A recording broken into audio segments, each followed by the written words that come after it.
Choose your journey. It's time. It's time to walk the path to peace. Elevate your potential and become a beacon of positive change. Your path brought you here for a reason. Dive in. Embrace the power of collective growth and unlock the masterpiece of your life. The path to peace awaits.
Well, in this episode, we dive into practical methods for manifestation. This is the key. The goal is to create the feeling as if the prayer is already answered.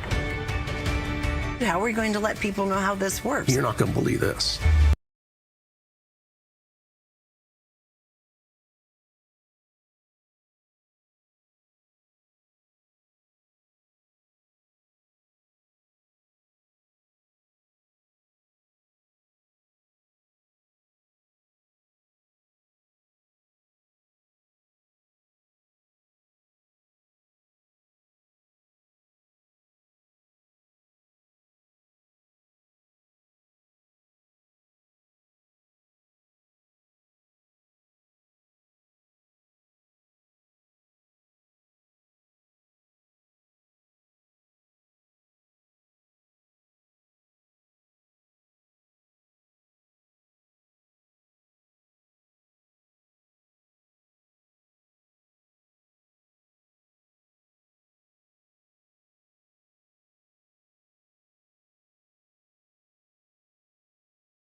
Let me run it back for you. There we go. Okay, so, hey. Something weird. Everything's popping off. This is just the beginning, and this is how things work. And this is why you have to keep peace. Because if you don't, things like this will drive you crazy. And then we've got the world looking like the world looks. So right now, here we are. We've got some amazing people. I spoke about this when you just saw my mouth moving. I was talking about Gaia, and Gaia is an amazing company, an amazing streaming platform to bring forward conscious evolution in all of our minds. And so I appreciate them being part of this. Please go check it out. Go to gaia.com/Sid. You can find different tools that way, meditation and yoga and many other things to come. And we've got a great show coming up for you today. But really quick, I want to just go back and recap. Last week with Lauren, who is a character. Go back and see it. If you didn't see it before, go see it now, because we were laughing tenfold. And what we came to was this major thing, that it's important for us to know what peace is. As we learn what peace is, we start to realize peace is that foundation that gives us access to all of the love that was created for us to grow in.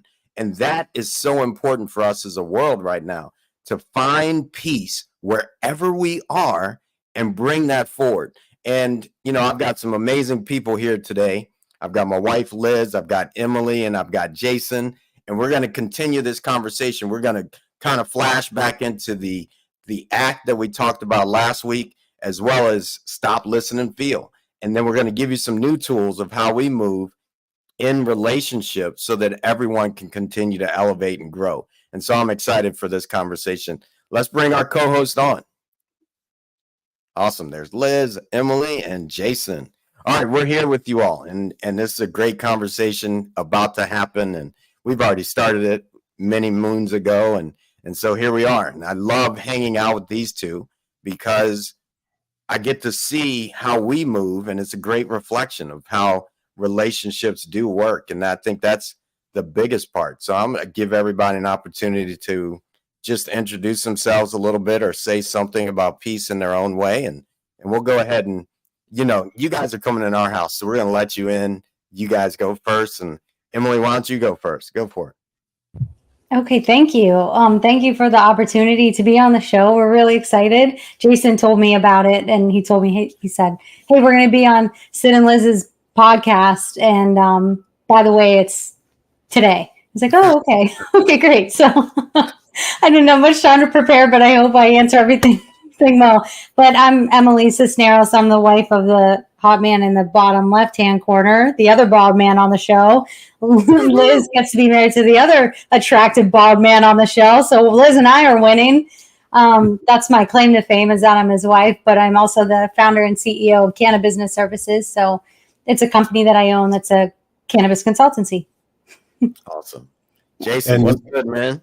My claim to fame is that you can see I'm a great salesman because I closed her on marrying me. So if I could drop the mic, I would, but it won't drop. It's on a. But yeah, it was interesting. You and I are friends. We've gotten to know Liz. You guys came down for the wedding. We've hung out in other places and we do a show together on Saturdays. So we know each other fairly well at this point. But it was interesting. She just said that's her claim to fame. I was hanging out in her world last week up in New Jersey. She says she's the owner, CEO, founder of Canna Business Services, but she's the #1 cannabis consultant in the country. Like and there's no one even close. And so I was hanging out with her and in her world with her clients last week, and they were like, "Who the hell is Jason Sisneros?" Like, I got to be the pretty spouse, that was trying to keep conversations interesting and stuff. It was really awesome carrying her purse around. That's awesome. And I'm going to pass the mic to Liz. And before Liz goes, I just want to say what I love about Liz. I mean, she's my wife. So obviously, well, I can't say obviously because things happen in people's lives.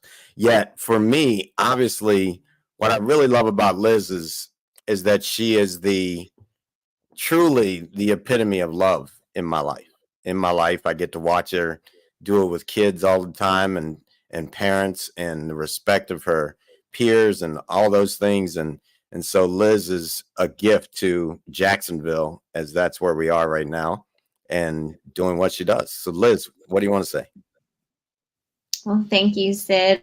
I feel like I'm already feeling so much joy and excitement to be here, and especially being here with Jason and Emily. You guys are just amazing and bring so much joy to so many people. So I'm looking forward to hearing more about what you all have to offer tonight. And Emily, I definitely relate to what you were saying with Jason being like, yeah, we're doing this like tonight in a couple hours. I feel like that's a daily thing with Sid and I, and definitely a big part of my journey of peace in my life. So it's been a great ride. I always think back to this picture of us. You know how you do those roller coasters and they snap the picture and catch you when you're going down the hill. And Sid and I got one of them. Oh yeah, he has it on his desk. I'm like screaming for dear life. And Sid's just like, I think he's probably throwing a peace sign up. He's just like super chill. And that's like, so just, that's our life right there in that roller coaster shot. So looking forward to tonight for sure. Awesome. Me too. We got to dust ourselves off after being thrown under the bus twice. Like this is For real. These were compliments. These were compliments. Yes. Awesome. You know, last week, and I like to go right in. And last week we had a great conversation around what is peace for everyone, you know, and when Lauren interviewed me on his show a few months ago, they went and asked people specifically, do you believe that there can be peace in the world? And I think they went through like 20 people, and maybe 2 said yes. Like just the possibility, not even, you know, how to do it or anything like that. Just, is it possible? And so I think that's a good starting place for us and I know, at least I've gotten to watch you all. I don't live in your house, yet I know that you all have peace in your relationship, and I know we do as well. And so I'd love to hear just how that lands as we kick off this Monday, which will normally fall on the second Monday of the month, as helping people with relationships around keeping the peace and shifting that number of divorces into a different place. So I'd love to hear from either of you. Anyone, go for it. You want me to go first, babe? Okay. It's fascinating. I mean, Emily and I had a wonderful blessing of accident when we very first got together. And that was that when we met, we didn't see each other physically for another year. And that was a real blessing as I look back on our relationship, because we had all the conversations, you know, we had all of them. And I had the benefit of being in some not so great relationships, ones that I was able to learn from, and same thing on Emily's side. And we just got a chance to carve out, like, you know, look at it like a blank sheet, and for us to be able to create exactly what both of us wanted, and to see if there was any major gaps or any major places, but look at it, you know, from a perspective of respect for each other. You know, I've always had so much deep respect for Emily. She's extraordinarily brilliant, obviously very beautiful, and got a real solid grounding, and comes from a long history of family, you know, that has been real connected, that I just didn't have. And so I've always had a lot of respect for her. And I think that's kind of where a relationship always has to start, is, do you respect that other person? You know, and so that was fantastic for us. And then ever since we met, you know, I think that we look at it, okay, we had some ups and downs. We had the growing pains of growing together, but it wasn't major. You know, I mean, there was just slight disagreements along the way. And when we got past those, we don't fight. We don't fight. We laugh. We're constantly adventuring together. You know, there's not all that pressure. And we built a solid moat around us. And that solid moat, you know, you use the word peace. In our family, we use the word joy. Right. And, you know, they can be synonymous, interconnected in so many different ways. But I said early on, I said, look, I told her, I said, even you don't get a chance to mess with my joy. And as we talked about that, you know, she never did. She's always just added to it. But I believe that now we've adopted that as a family. I'll let her speak, you know, what she wants to say about it. But I guard that like a junkyard dog. If anybody's messing with Emily's joy, you're gonna see another side of Jason Sisneros, you know. And if anybody's messing with my joy, you're gonna see another side. And most of that, I mean, as I've figured out later in my life, it's just like, you just avoid those people, you avoid those situations, you avoid those conversations, you avoid those scenarios that could mess with your joy. I think a lot of people, because they haven't decided on their true north, they live patterns. I know I certainly did when I was younger. They live patterns, and you're constantly reacting because you're getting something from it. right? If you don't figure out like, what is that end game? You've heard me say that a million times, Sid, but if you don't figure out what that end game is, how do you protect it? How do you improve upon it? How do you invite other people that are of like mind into your life? How do you inform them when they do come in your life, what your standards are, right? You guys it's peace. So obviously if I'm going to come in and I'm going to cause a ruckus in your house, that ain't going to last very long, because I know you are very clear on it of what that looks like. And so for Emily and I, we have written down that our home is joy. Our home is joy, and she gets my best and the world gets the rest. And those are two things that we have written down. Em, I'll let you take it from there. No, that was one of the things I was going to say. Is on our marker board, it says you get my best ever. We have a to-do list of things we never get done, right? And it just keeps accumulating because we'll never get it done. But it's nice to see that it's there. We're too busy having fun. Yeah. But on that marker board is Jason wrote down one day, you get my best, everyone else gets the rest. And I think that's a really good just reminder. I have note cards everywhere. And like one of my note cards is a C.S. Lewis quote, and it's actually over here. And it says, God cannot give us a happiness and a peace apart from himself, because it is not there. There is no such thing. And that coincides with what you're discussing with peace and what Jason was discussing with joy, because I don't think you can have either if it's not grounded and rooted. And I think with Jason and me, we decided and we made a conscious effort that our relationship would be led by the Lord. And so that's our compass, and that's kind of the anchor point. And so even when things get crazy and there was drama, like close to our wedding, that's when we kind of saw these unintended, unassuming attacks on our joy. And so we kind of were able to stop and say, wait a minute, if this is starting to get us looking at each other and not getting along, then they're winning.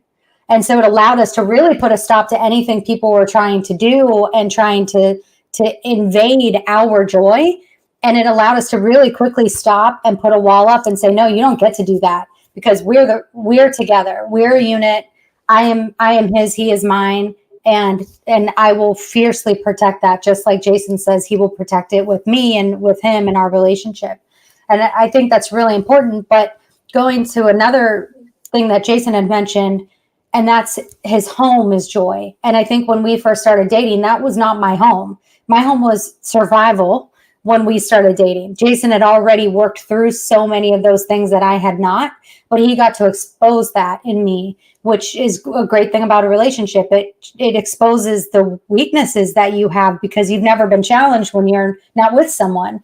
And so I had the blessing of meeting Jason when he was farther along in his journey of healing from his past issues and traumas and things like that. So he got to teach me a lot in that space, and joy was one of those things. But now we get to look at people who aren't in that place that we are protecting ourselves from, and we know that they're just asleep. And that's something my dad just texted me. We were just texting the other day when I said, we were talking about people who we've kind of cut out of our lives because they have been gossiping and maligning and all of these things. And I was just texting my dad about it. And he said, don't worry, they're just asleep. And I thought, how beautiful is that? To be able to look at people who aren't in peace and who aren't in joy and just know that they're asleep right now. They just haven't learned it yet, whether it's because they refuse to learn it or because they haven't gotten to where we are yet. And that's okay, because now I get to pray for them and I get to see them in a different light. But at the same time, protecting that peace. Our household is a household of peace and joy. And we protect that fiercely. Awesome. Liz, why don't you jump in and I'll come back around and then we'll just keep it going. Cool. Well, I definitely feel, I said in the very beginning, like you all bring such joy, and not knowing that is your mantra, it's beautiful to really feel that and know that alignment, like Sid says, alignment is the assignment. And I think that's huge in peace, whether it's the personal journey or within a relationship. I know, like for me, knowing what I want has allowed me to walk the path. And I can relate again. Sid often says like peace is his thing. From day one, it was about peace, and nobody's going to take that peace from him. And he was really clear about that, even with me. And I think that helped me to really choose consciously, like, is this a good fit? It's not a personal attack when there isn't peace.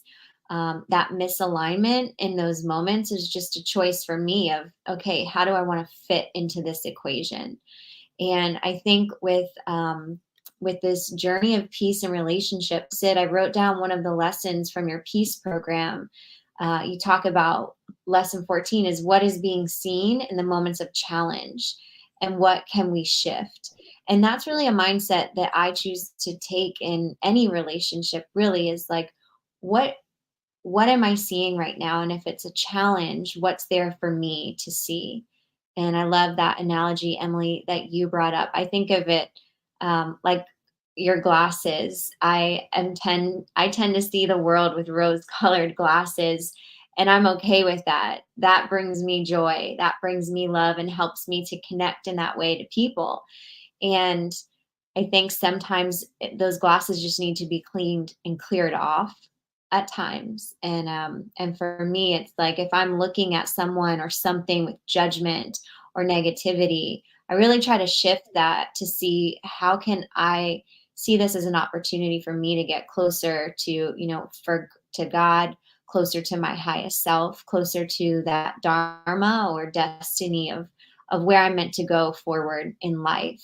And sometimes that's for me personally, and sometimes it's, a bigger picture with others involved. But I love that analogy of like seeing what's there, seeing what's possible. I love it. And just to kind of come back into this with you, where you all have taken it, I think something that was like Jason talked about it. I mean, it's really, for me, it's a non-negotiable. And you don't get to mess with my peace. And if you do, I'm gonna bring it back, and you just might not be around for it. It just whoever that person is, and that's okay. And it's okay for someone to actually really want to live in anger. And if they commit to it well enough, they'll actually probably figure out that there's another way beyond that. When I look at peace, it's like peace is the beginning. Like everything that's been created has been created from a place of peace. Like a seed doesn't struggle to become the tree. It just does because the creator, God, the universe has put in it this place from peace to let it do what it's supposed to do. And so for me, that's where it comes. I love looking at how or hearing how Jason has that about joy, and it's an important place. And I will say this, when I look at peace, it's like peace is there or it's not. And when it's not, you don't have access. No one has access to what love really looks like. Love being joy, love being um, hope, optimism. When there's that sense of, which is really the illusion. So if I look at it, here's peace. Above it is love. Below it is the illusion. And the illusion looks like fear. And it's not that that's real. It's real to the person going through it. Yet it's not real in the sense that there isn't anything other than love. That's just God's love. And when I am caught in those spaces or time that takes me away from that, that's what's happening. I'm just caught in the illusion. And if I can remember that, for me, that's getting back to peace. And as soon as I access it again, then I can go forward into some place of love, however that expresses. So very awesome. My other thing is we use this thing uh, in the peace program, which is called the ACT. It's accountability, clear, and transform. And when I look at that, I'd love to hear just how that shows up for you all in any way. And because for me, I have to hold myself accountable for my peace. Because if I don't, then anyone can come in and take it at any point in time. And they may not even know that they're doing that. They could come say something. If I'm not accountable for my peace, then those triggers happen in my life. If Liz were to come home with whatever from work, I mean, she's dealing with little kids and adults at the same time, and lots of them. So there could be something she could walk into the house feeling some way and not even be in a realization of it. And it's up to me to hold my own peace and be accountable for that. and which also looks like talking and all those different things. So I'd love to hear how that shows up for any of you. Yeah, I mean, I think accountability, it's something that is so ingrained in me. I always, because again, I don't just talk about mirror work, right? I mean, it's my life. The very first person I have to look at is in the mirror, right? And when you talk about, you know, when you look at how is somebody going to respond, I only have two responses, and it's either a very, very fast "I'm sorry," or it's a very, very fast exit. Those are the two things that I'm going to do. I'm going to be like, "Oh crap," you know what I mean? Like that was my fault. Or I'm going to be like, "I'm out." And those are because I just don't want to be around for it, you know. But if you look at accountability, it's so ingrained. I take accountability not just for myself, but I take accountability for the world at large and people that are in it and people that are close to us and people, you know, regardless of the people that have decided to stay asleep, to use Emily's words, we still take responsibility for those people, you know. And if they ever needed anything, there would be no hesitation, right? It's just at this point in time, they're right in their minds about what they're upset about and all that other kind of stuff, but we don't have to participate in that. And we're just not.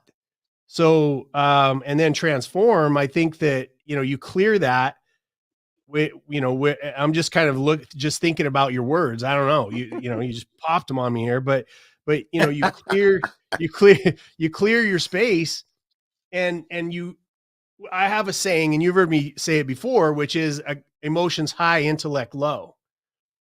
And to me, that means that you have to clear out the emotions of the moment to be able to have clarity of what's actually going on. And then you can deal with it, right? Your intellect goes way through the roof when you're able to take that emotion and just set it aside and go, yeah, I might be pissed, but why am I pissed? Ultimately, when you get pissed and you want to attach to it, it's something that you're getting from it, right? You're getting something from it. And you feel like, oh, I can beat this person up, right? You know, one of my mentors just used to say, Jason, you've got long arms and deep pockets, and that makes you dangerous. And that when people would mess with me back in the day, back in the day, you know, they're going to get these hands, right? And then after that, it was like, oh, I made some money. Well, now you don't want to mess with me because I got $500,000 in an account to tear you apart in public if I need to. Right. And I can reach you anywhere in the world. Right. That's the long arms and deep pocket situation. And then as I've developed past that, it's like, it's not worth my time. Like, what was I getting from that? All of those things were childish. Not that if somebody was to attack Emily or attack somebody that needed me to use these hands or, you know, physical violence or so, I'm ready, you know, I'm ready to go. But back then it was about me. It was such all of those phases were just such a childish response to saying, hey, the world needs to love me, you know, and the only way that it's going to love me is if it pays attention to me. And the only way it's going to pay attention to me is if I hurt somebody, right? That's, you know, or if I got money or all that stuff. And it is just flown away. The only real thing that I care about these days is making that woman laugh. It's really like at the end of the day, like that's my favorite thing to do, you know? And so that's been the transformation to go through to the third piece of it is, you know, dedicating my life to God, which her and my grandmother and my mom and everybody in my life that's been praying for me behind my back probably had something to do with that. But that's been the transformation. It is more love. It is more understanding. It is more peace. It is a constant state of joy, which to me is there's always a reason to have a smile on your face. And if there's not a smile, then how can I bring that about? How do I bring it back to myself? And if I don't feel it, how in the world am I ever going to have my wife experience it? And she knows I will go to ridiculous ends to make her laugh. Ridiculous. So that's how I see the That's how I see your, accountability, clear and transformation. Yeah, I love that, and I especially the fact that you're willing to take accountability for how the world is showing up for you. I think that's an important piece, which isn't the matter of, as I hear you, pointing the finger at them. There's three more pointing back at me whenever I do that. It's that place of saying, okay, how am I actually adding to or subtracting from this space that I'm in? And when I look at our relationship, in my past, I just figured, and my mom told me this when I was 17. She said, son, not everybody is going to think like you. So don't be so upset with your girlfriend.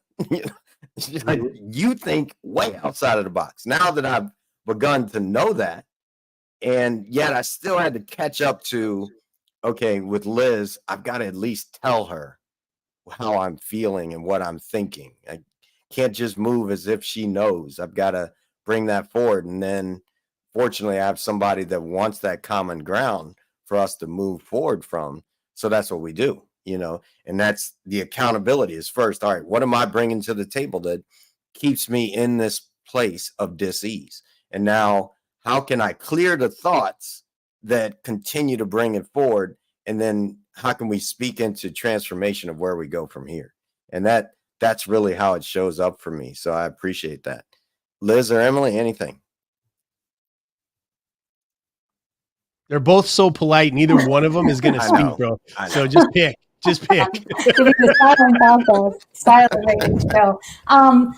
Well, I think Jason described it really well. And I think there's the personal accountability element for me that, when I wake up, honestly, my first thought is, how did I land someone like Jason in my life? Like, sometimes I think he's going to find out that he married lower than himself, and he's going to think, why did I marry this girl? So every day I get with him, I'm so grateful.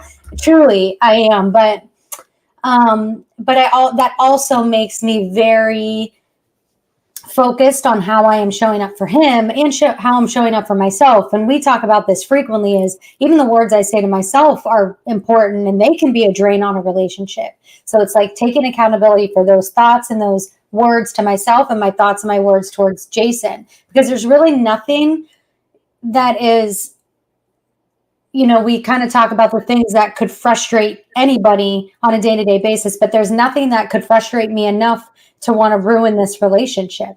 And we were just talking about this today about socks on the floor. He doesn't leave socks on the floor, but we were using it as an analogy for actually something in business. And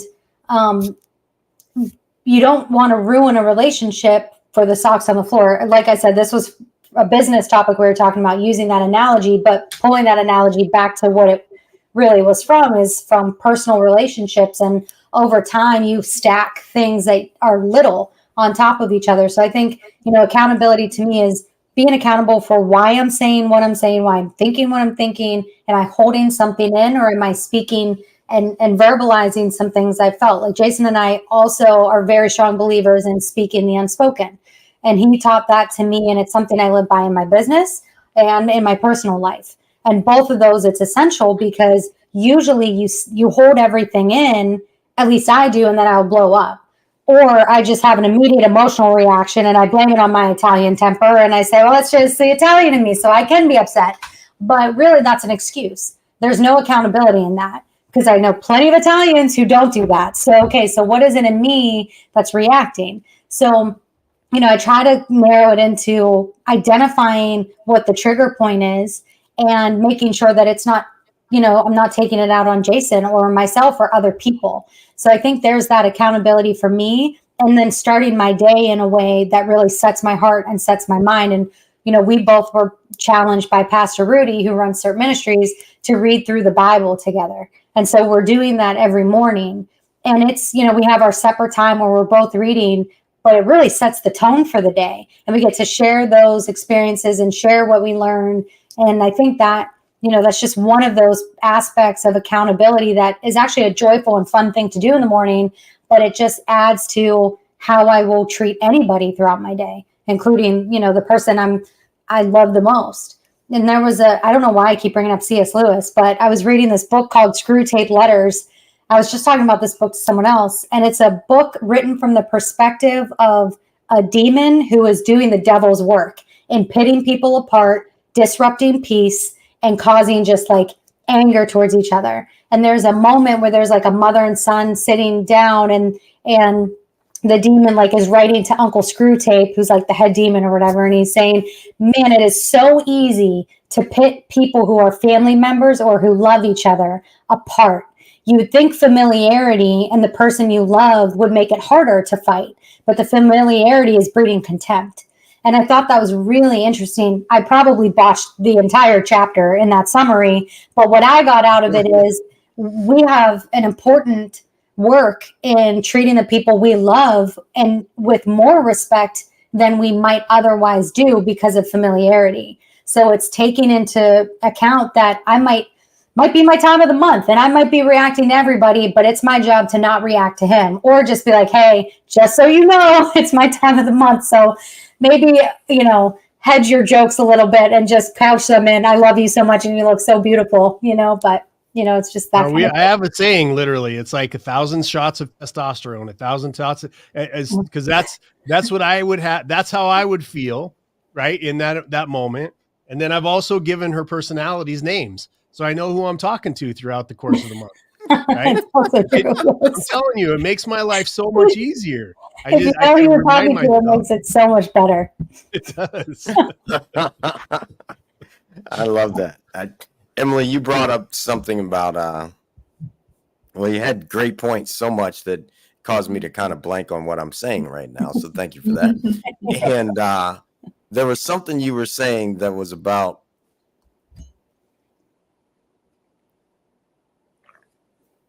I'm going to have to let it come back. I'll tell you about the socks because you'll get it back in your brain. But the socks on the floor is a really specific thing, because that's what happens when you think about any relationship you've ever ended over time, right?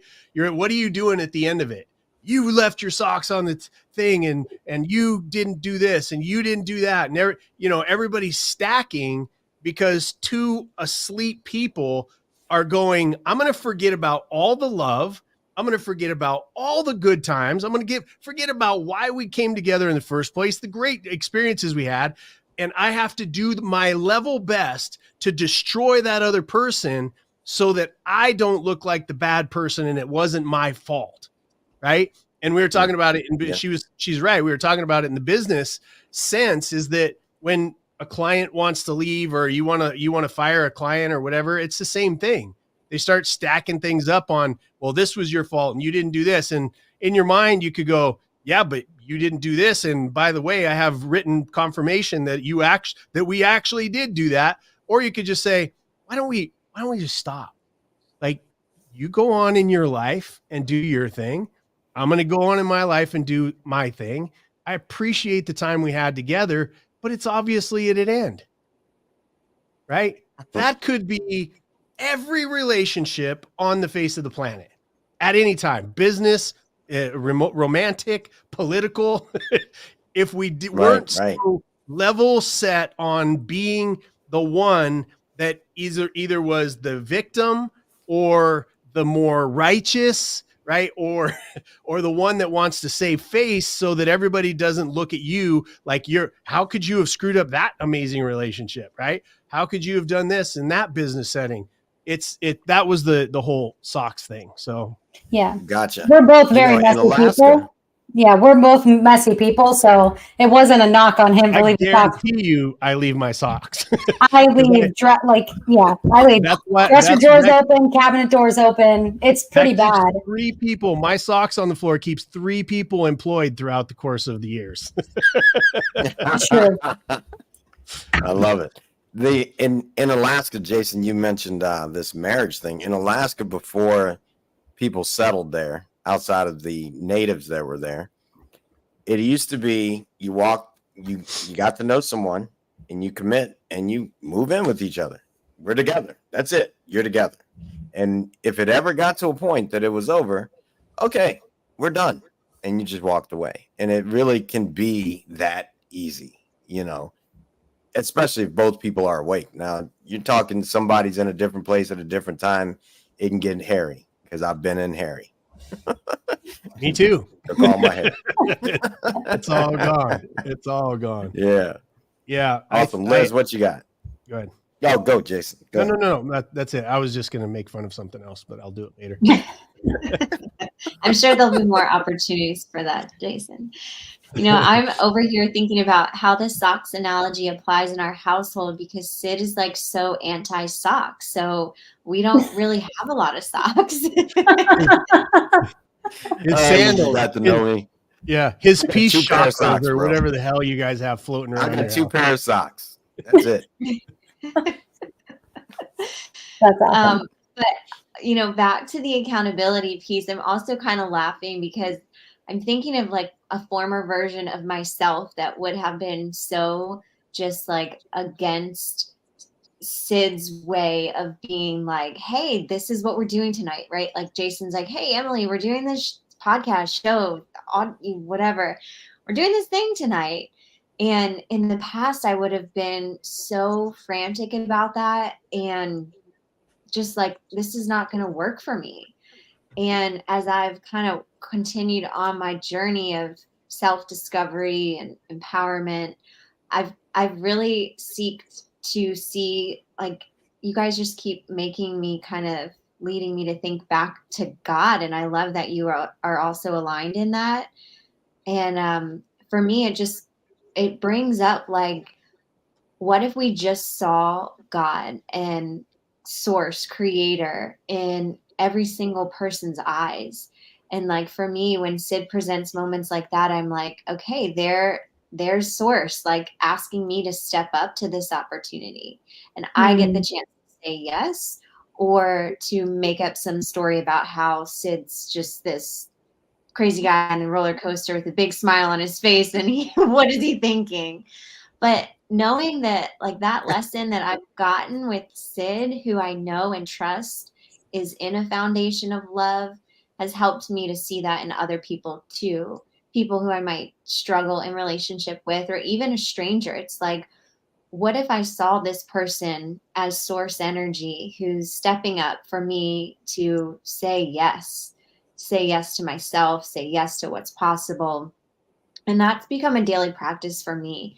It's not always easy because a lot of times it means I have to speak up or stand up and say something that I don't want to do. And it's a lot easier to just say, this person's crazy. This person's a narcissist. This person's an ass, whatever. But really there's something there for me to gain, and putting it off on another person being bad, I lose out on that opportunity. So that's kind of what keeps coming up for me with the ACT.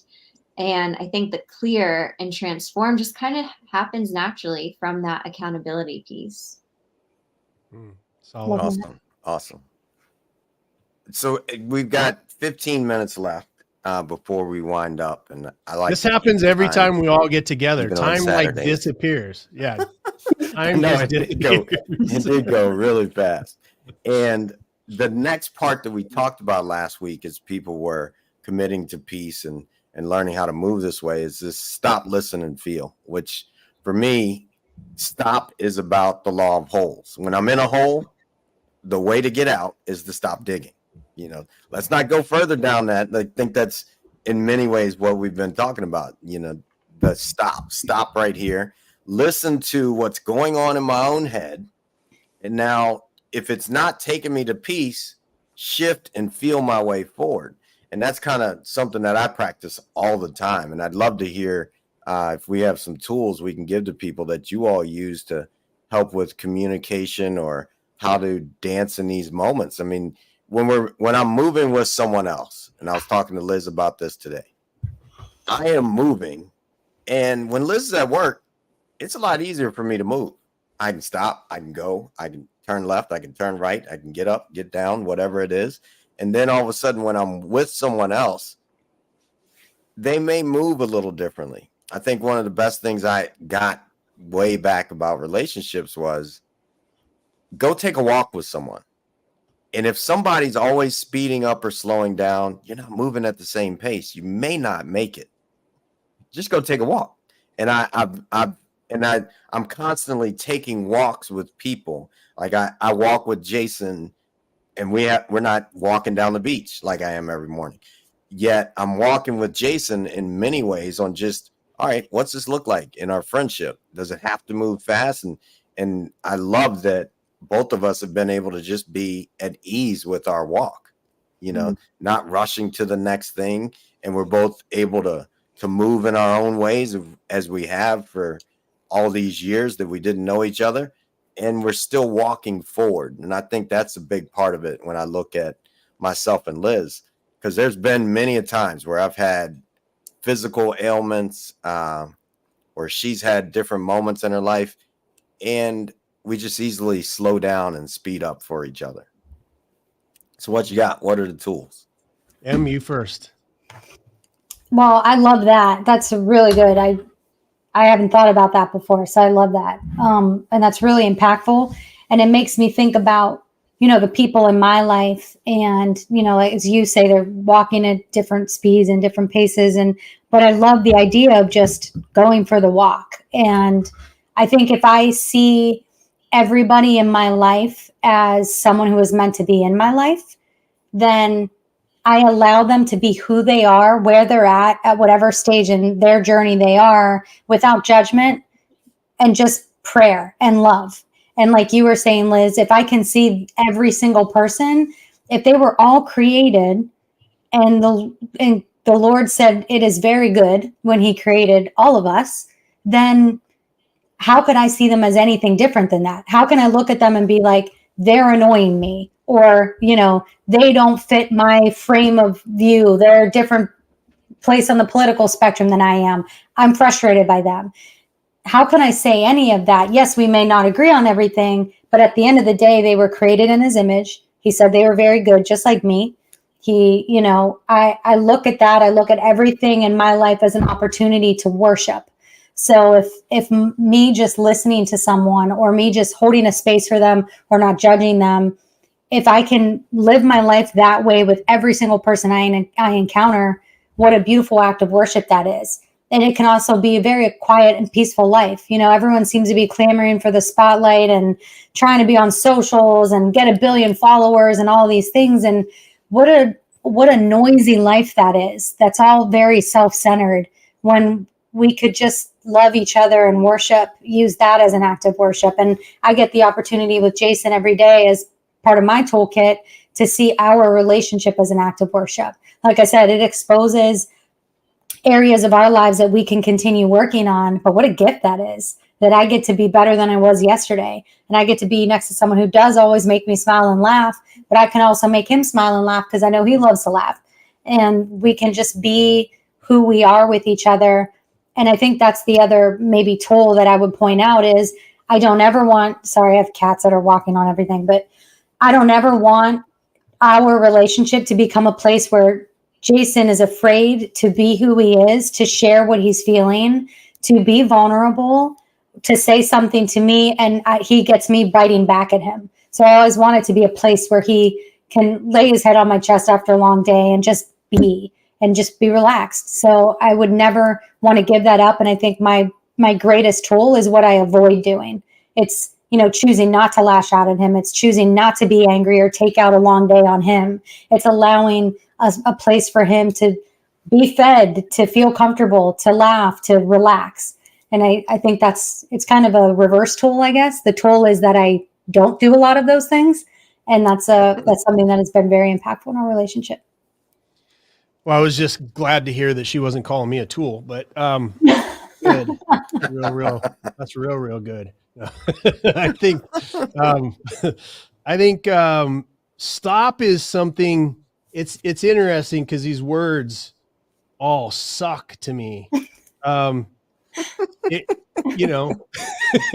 It's like stop. Like I love, stop is something that I don't understand. I mean, when Emily and I or something's going off in the wrong direction, I will say, let's stop. Right. One of our rules is that we never, ever say anything that we can't take back or that would do damage to our relationship. Right. That was a 7-year ago conversation that we had. And we have held really exceptionally well to that.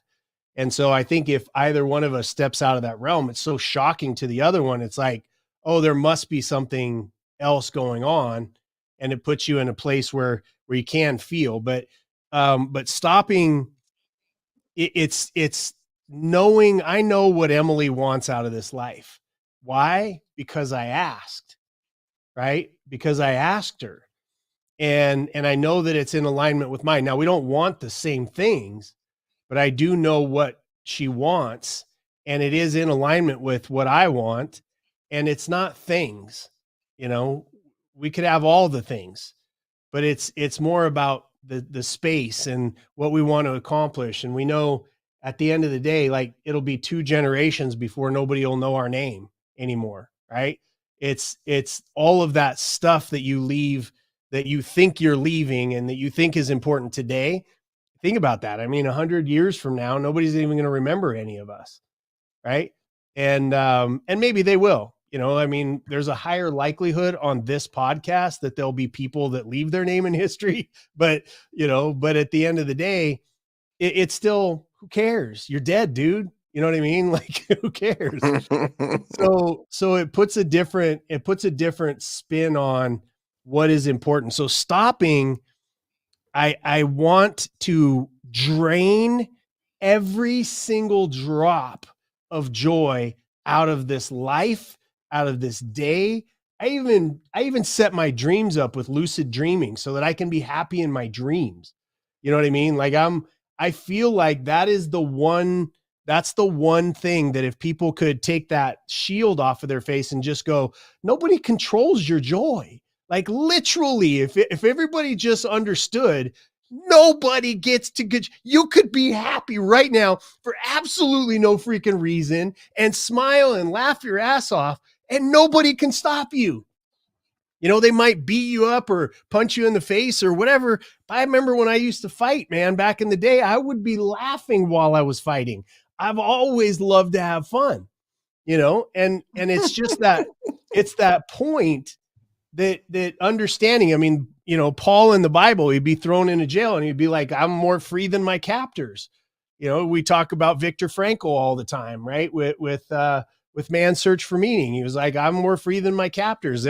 These people that are holding me inside of these jails, that built the jails, that they, you know, I feel sorry for them because they're living miserable lives. They have to come and guard me every day. They have to smell all this crap. You know what I'm saying? Like we get that.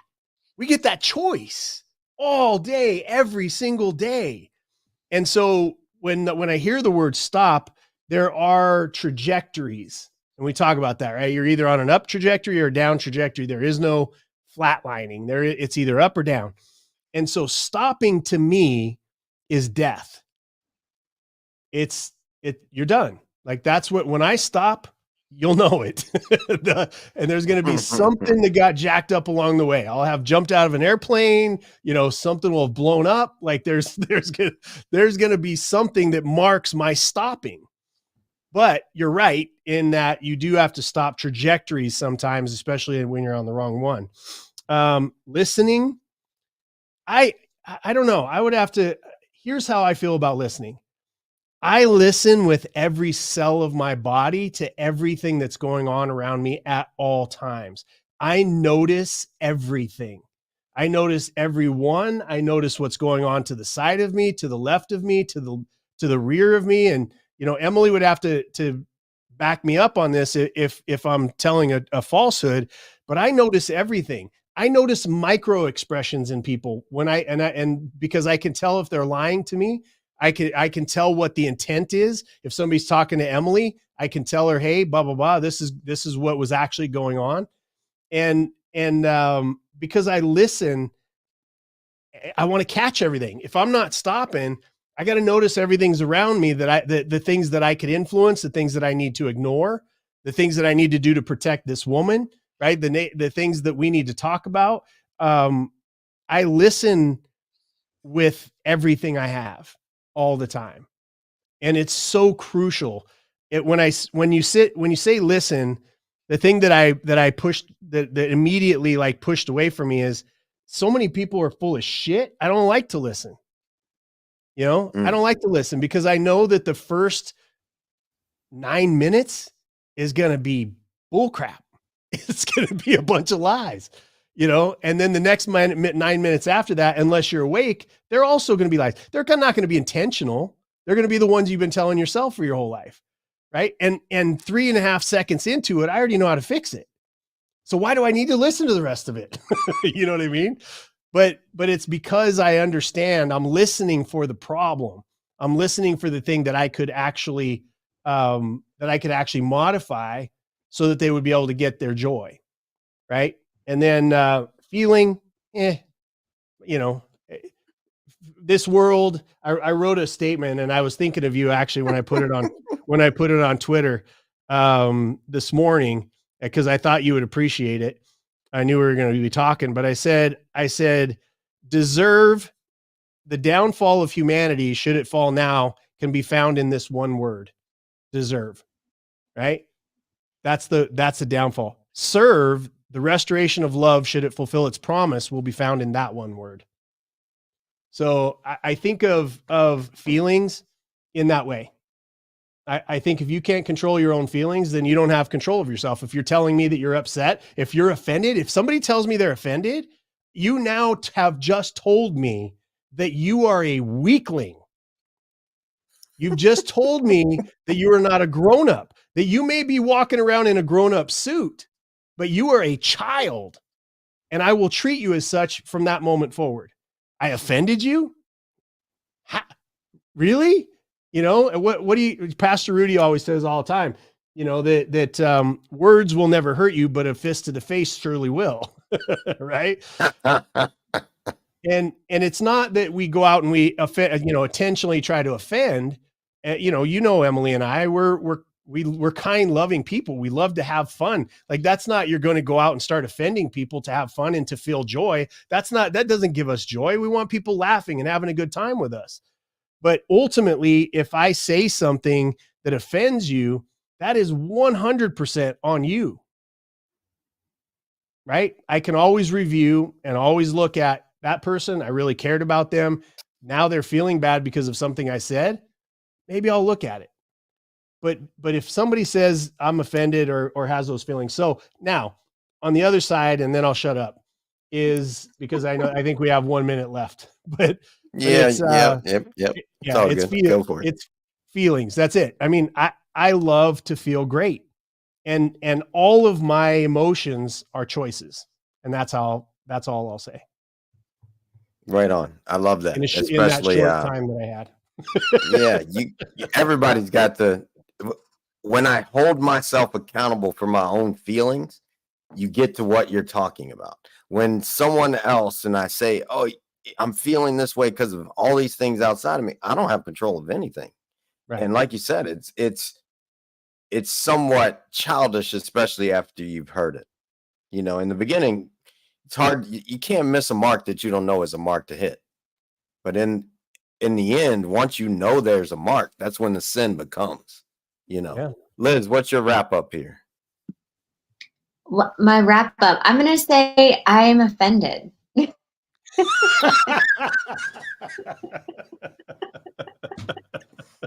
Of course you would. And I'm saying that like with sincere, just like love and gratitude for tonight. First off, I keep like trying to look for the little heart when Jason and Emily, you've been sharing, because I'm just loving everything that you've brought forward. And I really do believe in what you were saying, Jason. And I think it's valid to say, like, I may be offended, and to own up. Like, that goes back to the accountability. It's like, okay, well, why is that showing up? And what am I going to do about it? And for me, that's where the stop comes into play. And I know I'm someone who's like, I like to move, I like to go. Stop feels like I'm going backwards in success, like it's not helping. And I've had to practice that. It reminds me of like when I was younger, I played basketball, and I'll always remember this coach when I was really little. I would just run around the person who was dribbling because I was just trying to get the ball. And the coach is like, Liz, you just stay between the person dribbling in the basket. You don't need to go behind them. But that was me. Like, I want to move. I want to run. I'm going to go, go, go and get that ball. But I think of that analogy often in life. It's like sometimes you just need to chill and like see what's the path. And I don't always have that answer. But what I love about everything that has come up tonight is that everyone's voice has really come from like their own being. So important as we all move forward is that it's about each of us individually finding those tools and owning them and moving forward with them. And I'm not Jason. I'm not Sid. You know, I just can't have that hairstyle. But maybe one day. No, I have to You'd honor rock and it. just You'd rock it. appreciate who I am. And Mhm. I think, you know, on the journey to peace, it can be easy for me to look at and compare, but the power is really in seeing the self. So that's what's coming up and where I'll end it at tonight.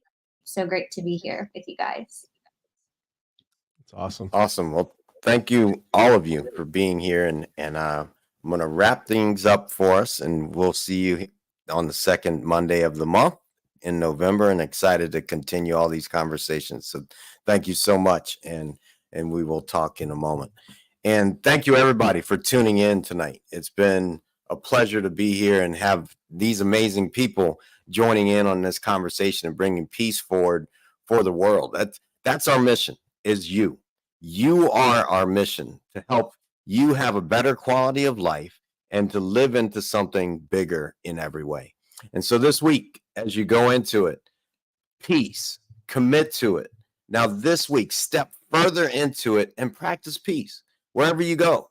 Be the peace you want to see in the world, and it will happen. We all have an opportunity to lift up together. Anytime you need to, stop, listen, and feel. Stop going down the path that's leading you away from what you desire. Listen to yourself and listen to others. Generously practice listening. And that space of listening says, I let go of thinking the things that I think and open up to what's actually happening in the moment. And now feel your way forward. I know Jason doesn't like feeling, yet feel your way forward. Let yourself be in the guiding ship, the guiding force that takes your ship forward. You are the captain of your life. Let's go drive it forward. Thank you all for tuning in. We'll see you next week, Mondays at 8 o'clock. Thanks. Peace is the power to live by. Peace.